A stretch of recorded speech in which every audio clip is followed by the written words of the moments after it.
Okay. So, Baruch Hashem, since this letter came out on the 10th of Elul, we literally received hundreds and hundreds of emails and phone calls from around the world.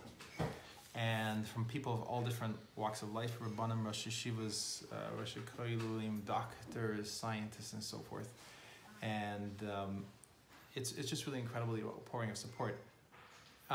Very little negative feedback directly, just to be aware. I mean, some people have written, I'll show you how I respond to them, and it's just really important to understand this in terms of the bigger picture. And that's why it's so important to understand the bigger picture. And I really tried to bring that on the letter, because a lot of people get into the details. Are the masks safe? Are the masks not safe? That is 100% an irrelevant discussion, because it doesn't deserve a discussion that human beings are not supposed to be masked. We don't get into a mask discussion. That's irrelevant. It's cruel. It's inhuman to mask human beings. And you could say, get into all kinds of different arguments, but you're missing the point. Same thing as people are going to argue, you know, is the death rate, the mortality rate 0.1%, 0.2%, 0.3%? These are also all kinds of really distracting arguments, because no matter what you bring as your argument, no matter who you bring as your expert, they'll always say, well, that's only one expert. Or that's only 10 experts, but there's 100,000 experts on the other side, right? But they don't understand that the other experts on the other side don't really understand the numbers themselves. None of them are reading the reports, none of them are reading the studies, or very few of them are. So what's really, really essential over here is to really understand what's really going on. That this is not about coronavirus, it's not about the death rate, the mortality rate, it's not whether it was made in China or not made in a lab in China. This is about the question of public health. What is public health? And people need to understand that. And even speaking to the greatest gedolim that I've had the opportunity in the schools to speak to now, they'll understand a lot of these pieces, but they don't understand what public health is. And public health is not refuah according to the Torah. Refuah according to the Torah, healing according to the Torah, means that a person who has an ailment goes to a doctor and speaks to that doctor, and that doctor has to be an expert in that. But before we even get to that, we have to understand where the healing comes from. Ki ani Hashem rafa'echa, Hashem is the source of healing. That's the first starting place. That's what the Torah says. That's the understanding, and it's just not only is it in the Torah, but it makes sense, because Hashem is the source of all life. For sure, He is providing the life that you need. And if there's a slight interruption or disruption in your life, in your health, which is really your expression of your life, there's a disruption, and the healing is going to come from Hashem. Now, really, no one should have any permission to heal, because if it's all from Hashem, so it says Yirape means to say that there's permission given to a person to heal, but that healer does not have to have a degree from any particular place. If a person has the knowledge, the expertise, and the caring to help other people and has the experience, then that's called a reife in Torah. That reife has to be a person who's an expert in you and the particular condition.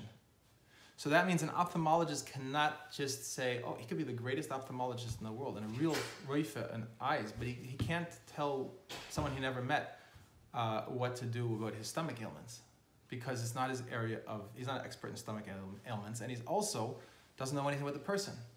So refuah and Torah is a very, very individual process. And what works for one person doesn't work for another person.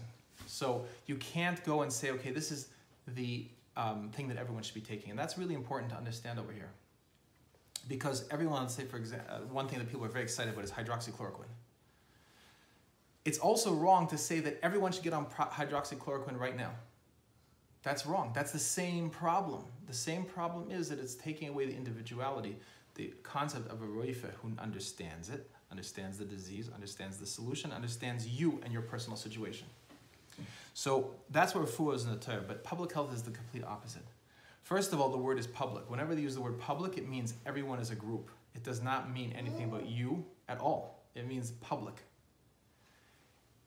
The public health is not about health. It's about public, conforming the public under government control to be able to control the public to create certain statistical outcomes.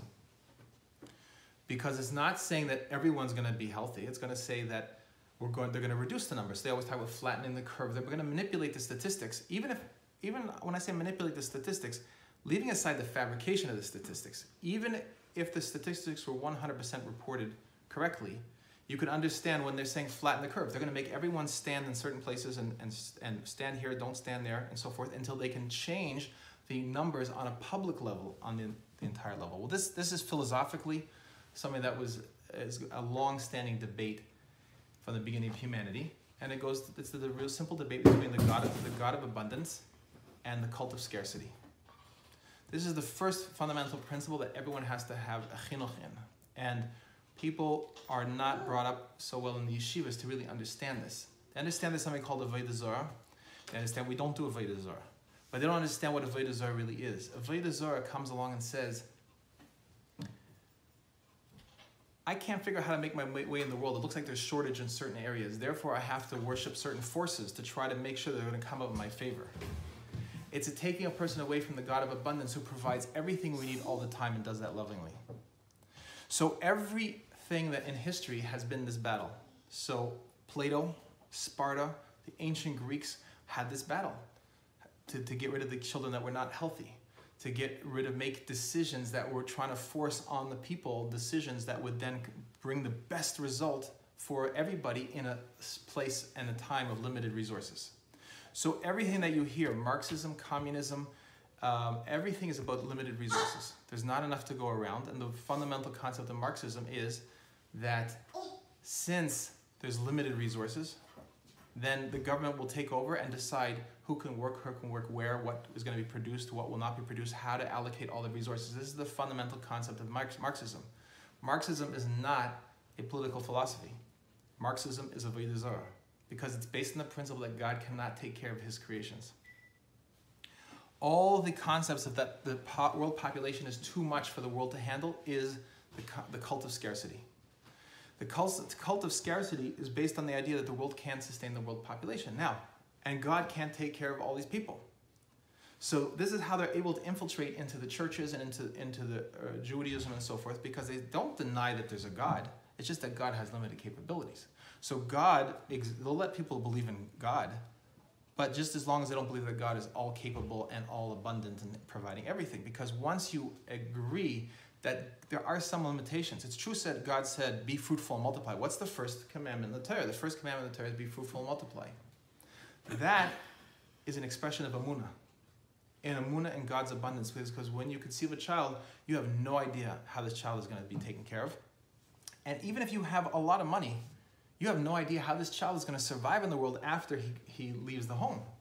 You don't know. All you know is that there's a loving God that's providing and going to provide for this child. And so every kiyum in the mitzvah puravu is actually a ratification that we live with the God of abundance. That's why all the arguments of public health and all the arguments of Marxism and all the different isms and Nazism and all these different points all come down to the point of restricting and reducing the world population, because they fundamentally believe that the world is a world of scarcity. So today you have Bill Gates saying that the world can't handle the world population and can't handle the population growth. And small families are healthier than big families. All kinds of different things that he's saying. Now, he's not the first person to say this. He's not the guy who came up with this. You can go back to Thomas Malthus in the 1800s, who said then that the world could not handle the world population of that time and would not be able to handle the world. There would not be enough resources. So therefore he proposed culling the world population through wars and suffering, which means forced starvation and killing people. That philosophy, that avodah zarah, is the basis of what Nazism is, what communism is. It's all, they come up with different versions, slightly different labels: utilitarianism, communism, Marxism, Trotskyism. Those are all those labels are distractions. You can boil it down to there's the God of abundance and there's the cult of scarcity. And public health is the ultimate concept of the cult of scarcity. But whereas in other areas it's hard to really control the people, one thing that scares people is the thought of dying. And the way you get everyone to line up to do whatever the government wants is the thought of dying. You see, global warming is a concept of scarcity. The not enough ozone, not enough water, not enough space for garbage, not enough space for the population, not enough rainforests, not enough of all these different things are all part of the cult of scarcity. The only thing is, it's very difficult to get people to change their behavior and agree to allow the government to make all the decisions. based on global warming, which may happen. And let's say even if it was going to happen, it's a distant prospect, maybe 5 years, 10 years, 20 years. But that person could die in the next 10 minutes based on who he's going to sit with, or he's going to get sick within the next 2 days and die, or he's going to get sick or not get sick and he's going to kill his grandmother. That gets people's attention. And therefore people are willing to accept anything no matter what they're told. So that's what public health is. And that is absolute contradiction to the Torah. It is the opposite of Torah, and it is really Nazism, and the Holocaust is a very efficient fulfillment of public health, very efficient fulfillment of the campaigns for euthanasia, for just killing all the people that have lives unworthy of life. Because in this worldview of scarcity, the people who are most worthy of living are the only ones that really should be taking up the resources. Someone sent me a poster yesterday that is in German from the 1930s, and it has a picture of a doctor and an elderly, slightly paralyzed man sitting in a wheelchair, and it says, this person is costing 60,000 marks. This is how they built the public into resentment and hatred of the people that were taking the resources, because it's all scarce. If we live in a place of unlimited time, unlimited love, and unlimited money, which is really what God provides us, then it will do it. The cost doesn't really matter, because it's not because it's coming through the government. We see that in many communities, they take care of their elderly, and they're taken care of just fine. It's not that once you put it in the government, then you do have scarcity, because there's only a certain amount of tax resources. But if you leave it in the hands of the people, people take care of their family members. Even the poor do. So the point to remember over here is, someone was just talking to someone on the way to this meeting, and he's saying, well, you know, Rabbi Smith, why did you have to mention the Holocaust in the first page of the letter and in this letter? And he said it just gets people thinking that, you know, I'm being dramatic. So I said to him, I'm not comparing what's happening now to the Holocaust. What I'm explaining is that Nazism, the Holocaust, is the fulfillment of public health. Nazism and the Holocaust is the fulfillment of the euthanasia campaign. And the key mistake people make is they think that the Holocaust was about the Jews. Now, what we call the Holocaust today is by definition about the Jews, because the Holocaust is by definition 6 million Jews that were killed by the Nazis. However, what people don't understand is the Nazis started within 2 weeks of coming into power, of building the first Dachau, the first concentration camp started operation 2 weeks after they came to power, and their political opponents were put in their labor camps and killed. Within a few weeks after coming to power, they started a sterilization campaign to eliminate the ability of people to fulfill the mitzvah pur uvu if they were deemed to be people that were not worthy of replicating. These were all Germans. They always talk about the Aryans and one second, this is the Germans they were doing this to. Then in the 1938, they started euthanasia campaigns for the elderly and the sick and the disabled children, just gassing them. And when there was an uproar among the German population against that, they resorted to just starving them in their hospital beds and overdosing them with medication. Those doctors who became trained in this way of taking care of people that didn't have lives worthy of life then went on to run the gas chambers. The selection was done by doctors. When the people came, who's essential, who's not essential.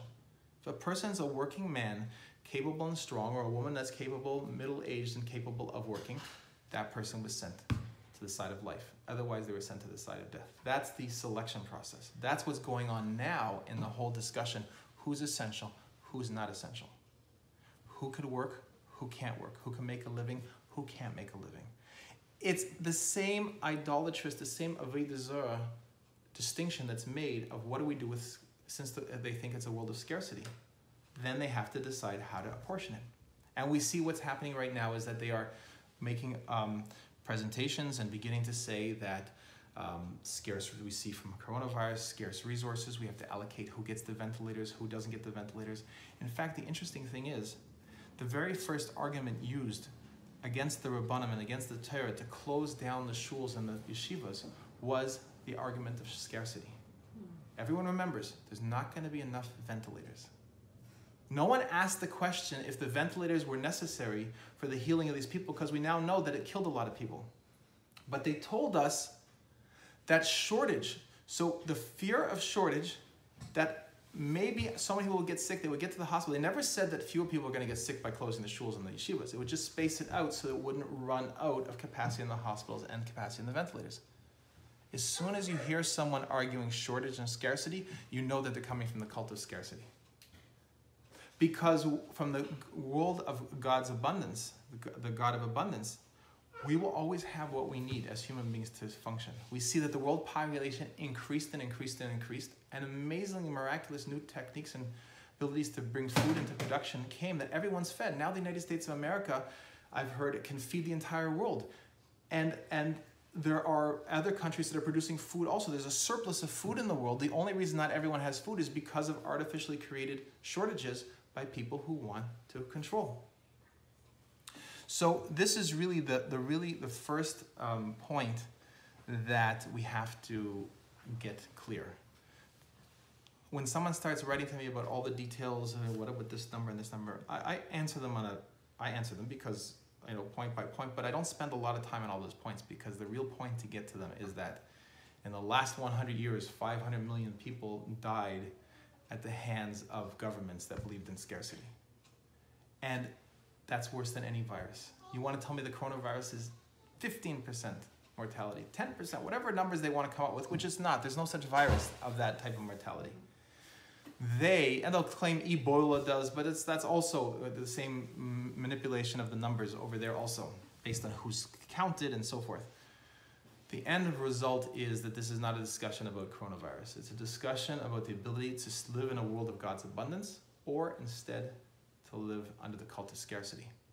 Now, one of the interesting things that you'll discover when you start to see God of abundance versus cult of scarcity, we discover something else fascinating. That in Torah, the concept of Torah is that Torah goes from the highest place to the lowest place. That means that every human being is capable of learning Torah, accessing Torah, and mastering Torah. In fact, the Gemara says that a goy, a non-Jew who learns Torah, is k'kohen gadol. He is like the kohen gadol. That's shows you that a non-Jew is allowed to learn the Torah, parts of the Torah that apply to him. We see also that there's the three ksarim. There's the keser of malchus, the crown of kingship, the crown of the priesthood, and then there is the crown of Torah.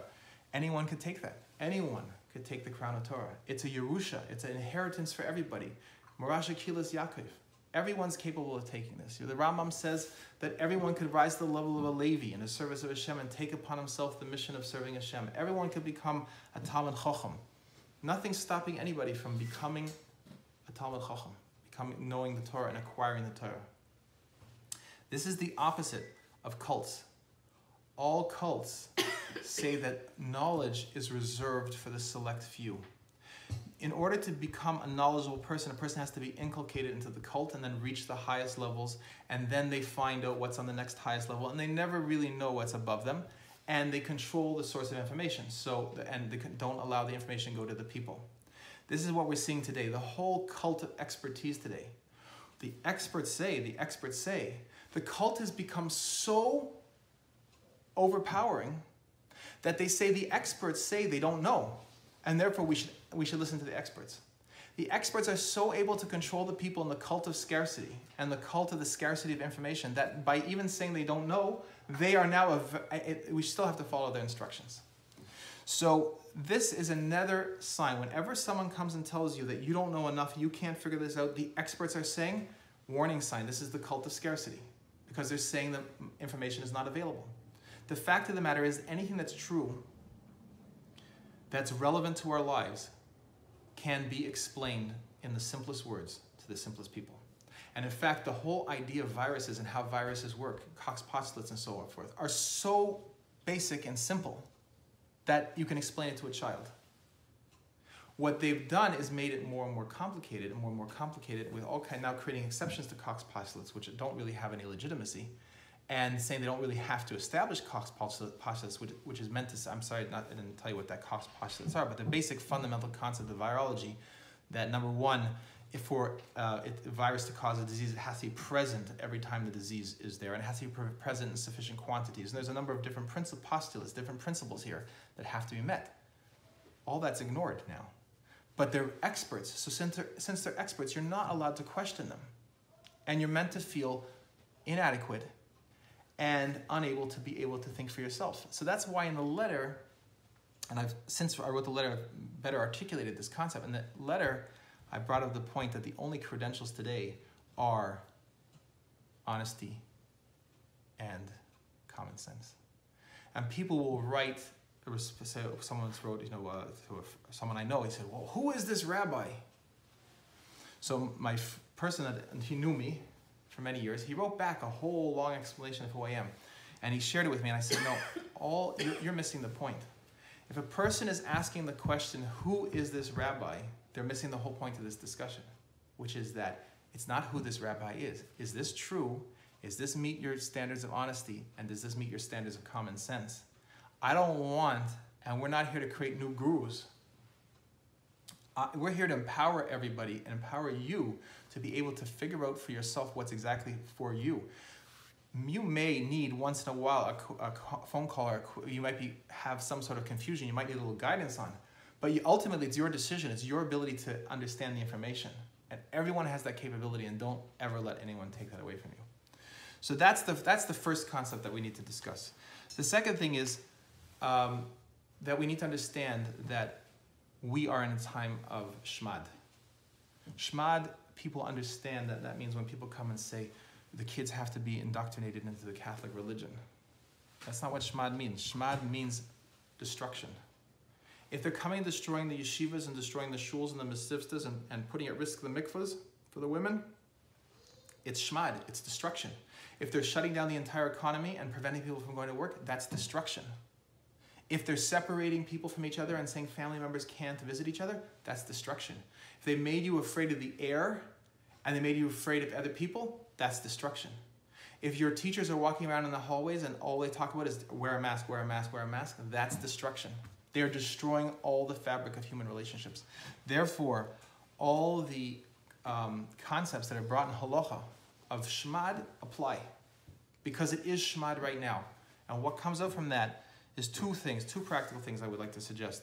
One is that the Yitzhak Volozhiner and the Tzemach Tzedek, the third Lubavitcher Rebbe, when the time of Machshavas Haman, when people were trying to destroy the Jewish people in Russia, they came up with a takana to say 3 Kapittel Chatilim and ask all the Jews in Russia to say it.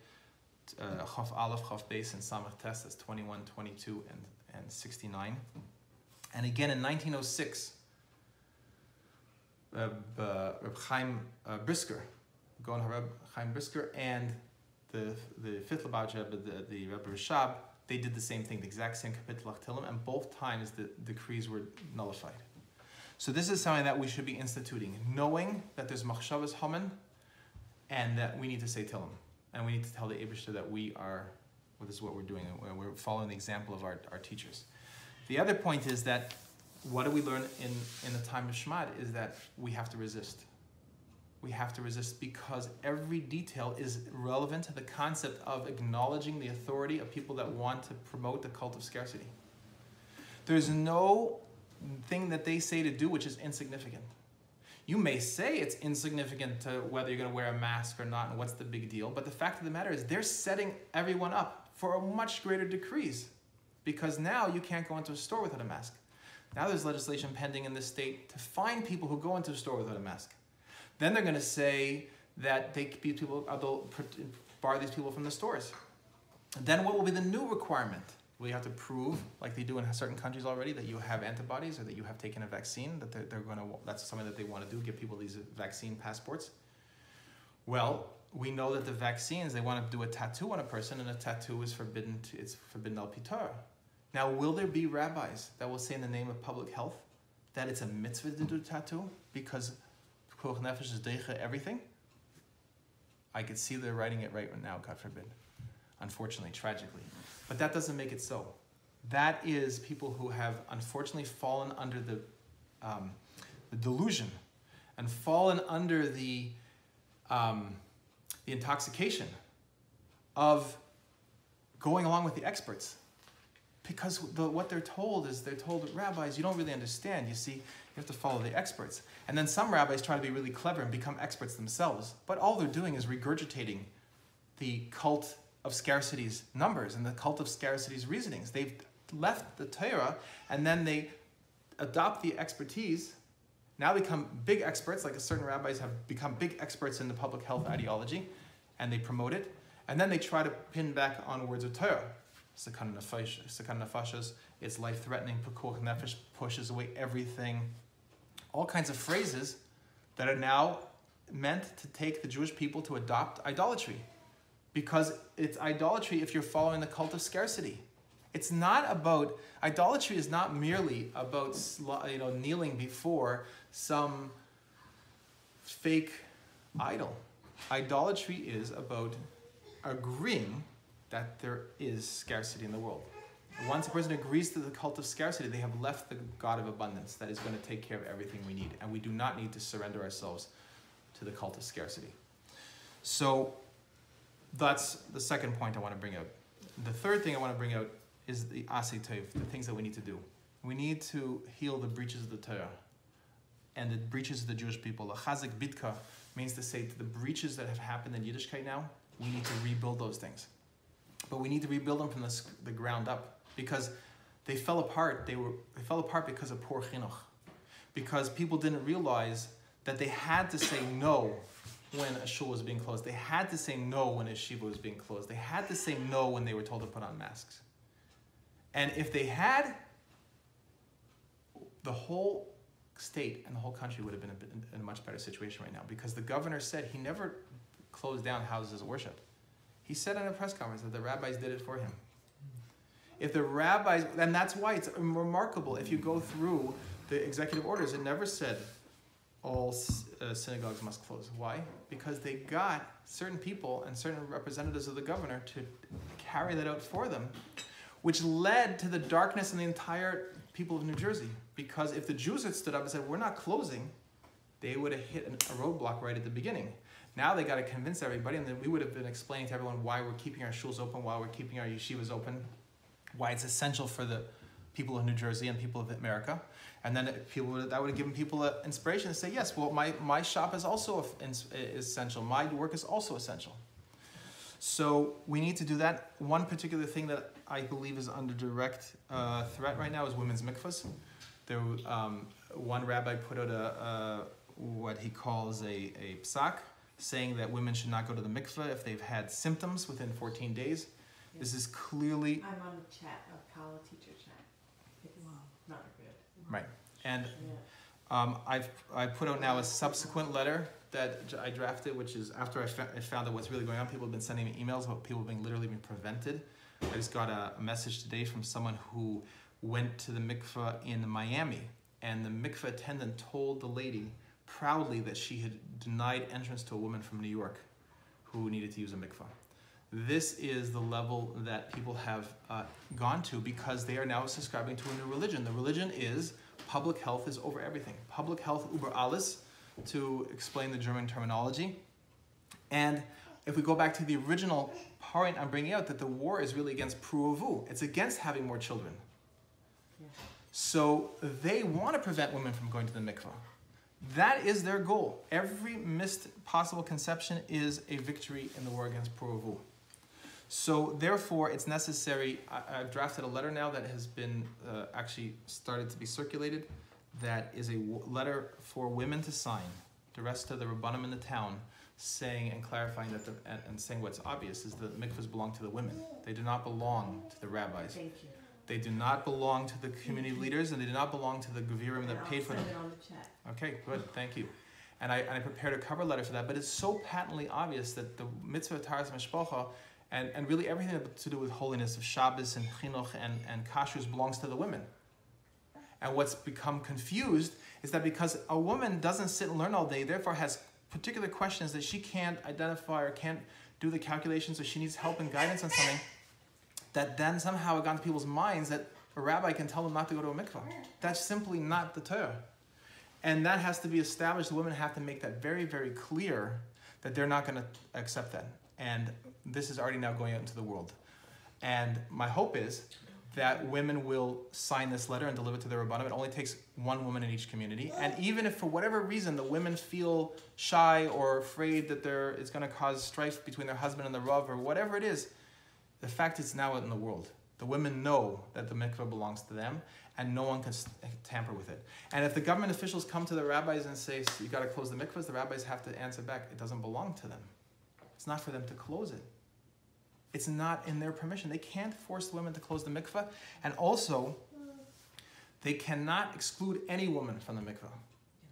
I was told of one city where women were excluded from the mikvah if their husbands were davening with a minyan during this time. This is the level of public health derangement that has come and is now being said in the name of the Torah. Okay, it's all, they think they're holy. They think they're holy. So this has to go there, and I'm bringing that as an example. There's obviously other examples, but the women's mikvah I think is something that's very important because the women need to lead the charge over here, because this is the whole concept of nashim tzidkanios, and b'schus with nidgalim in Mitzrayim, we're going to, in their merit, we're going to be redeemed from this exile also. The women are the ones that have the capability and the absolute determination in all the generations to fulfill the mitzvah puravu. People get confused. They say, oh, the mitzvah is really on the man. But the fact of the matter is, once a woman starts becoming part of that chelik, she has 50% of the schar, and she is really the one making it happen.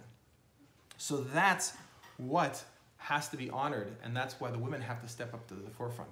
I could write letters, I can speak, but at the end of the day, it has to be the women that say they are going to use the mikveh and not let anyone stop them. And if someone does lock the mikveh door, then find a way to get into the mikveh. And if they drain the mikvahs, then build alternative mikvahs, because that is what's necessary. This is the whole mitzvah puravu. This is what the war is about. You see, this is not saying that, and it might still be an issue in a time of Shema to say all the teacups must be pink this time, or they're going to say you can't have tea on Friday nights. The whole purpose of creation is that the world should be settled with righteous people. This is what the war is about, the cult of scarcity. It does not want more human beings coming into the world. So this is why this is not merely about, oh, it's missed 2 weeks, so miss this time and come back next time. It's about a person is participating and going along and volunteering. By participating in this, they're volunteering for allowing the war and the cult of scarcity to rule over them. Key initiatives right now, I think, is the letter that I wrote, getting it into everyone's hands. It's about to be released in Hebrew also. It needs to be brought to Eretz Yisrael. Someone asked the question earlier before we started, what's going on in Eretz Yisrael, in the land of Israel? Why don't they have more seichel? Why don't they have more foresight to see what's going on? And the answer is because this has nothing to do with the Israeli government. It has to do with the public health ideology that has gripped those that run the Israeli government, and that's what their allegiance is to that. And they are crushing and destroying the Israeli population, and that includes the Jews, the Arabs, the Druze, the Bedouin, and the Christians in Israel. They are being destroyed. It's a destruction of humanity. It's a war against humanity. And the fact that they wear Magen David, Star of David's on their uniforms and speak Hebrew is irrelevant here. It is the war against Puruvu. It's the war against humanity, a war against God that's being carried out in every country in the world.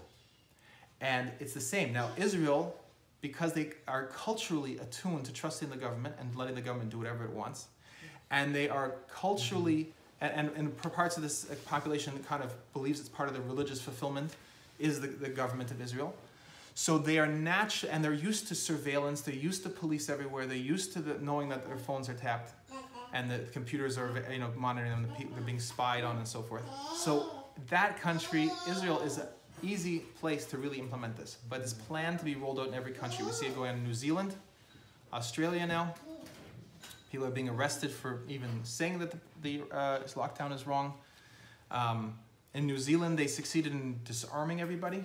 Just a few months, they got had the people to turn in all their their rifles, had to be turned in and destroyed based on the mosque shooting.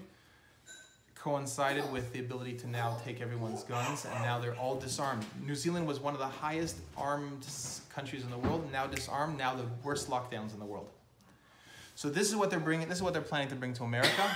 And this state-by-state patchwork, where one state is bad and one state is good, is something that they're going to try to override with a national mandate. To say, the problem is you have people in South Dakota who are not participating, and that's spreading it to the people in Michigan who are under lockdown, and therefore they're going to try to do a national mandate and try to overcome the entire constitution. So spreading the letter everywhere is essential. Getting out in different languages. I think it should go out in Spanish and Arabic. I think those are the four world languages that we have an obligation to our brethren in Eretz Yisrael in Hebrew, and also the Yiddish-speaking population can read the Hebrew. But this letter is already up in Yiddish-speaking phone lines and stuff like that. I'm getting emails from people that are in Williamsburg that are hearing this letter. But I would say Hebrew, Spanish, obviously we have English, Arabic. Arabic is another major language. These people need to hear this because they are being targeted. In Israel and other countries also. The mikveh letter.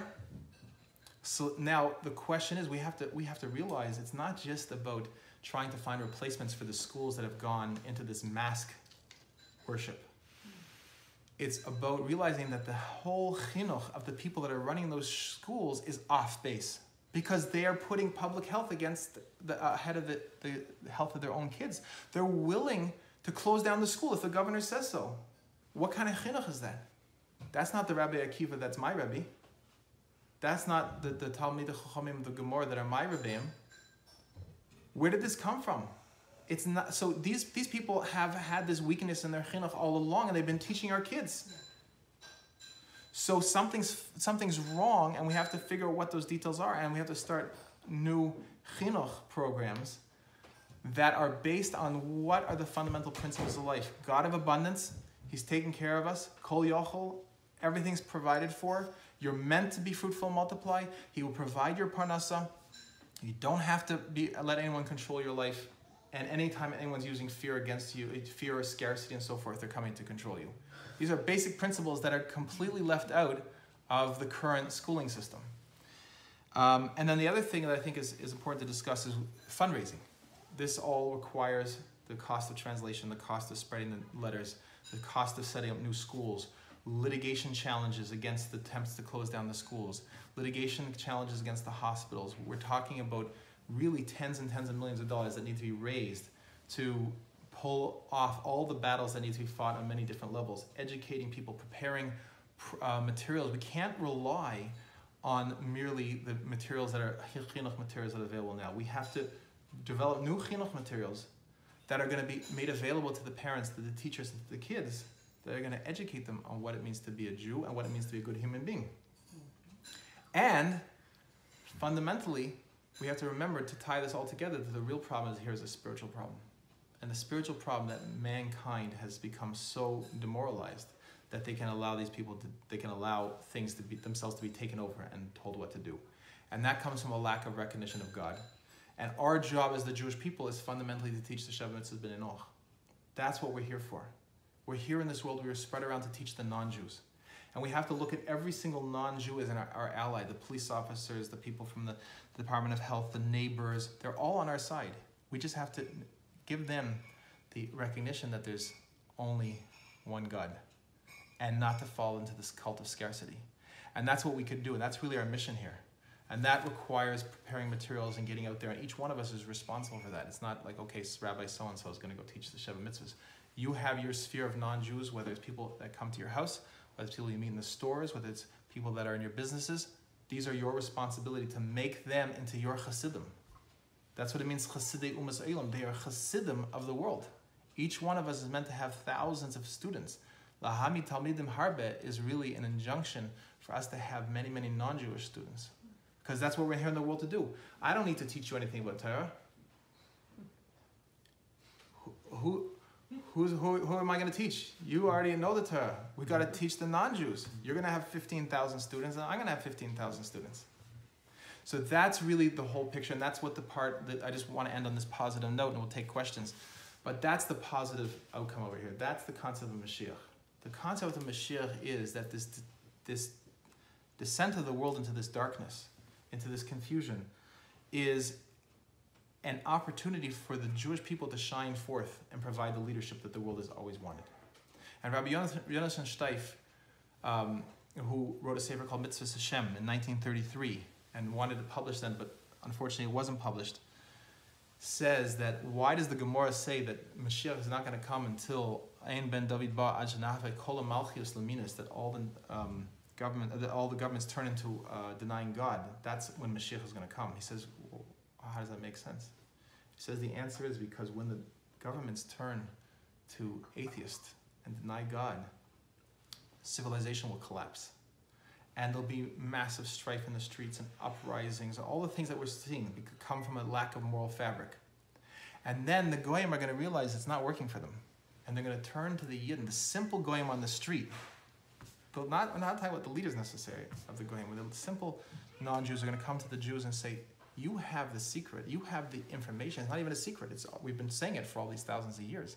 But teach us what the Torah says and how to run a civilization, how the world's supposed to be run. And that is, he says, is what Mashiach is. Because Mashiach, the only difference between now and Mashiach, says the Rambam, is Shibud Malchias. We're subjugated to the nations. Not just because they want to rule over us, because we volunteer for that. And when we step forward and be the teachers and the light into the nations, then that ends the Shibud Malchias. They will come to us and ask us to teach them. And we have the gift. We have the ability to do that because we have the emes and we've been holding it for all these years. And the more that we point out what's the cult of scarcity and say, don't go in that direction. Instead, point to the God of abundance.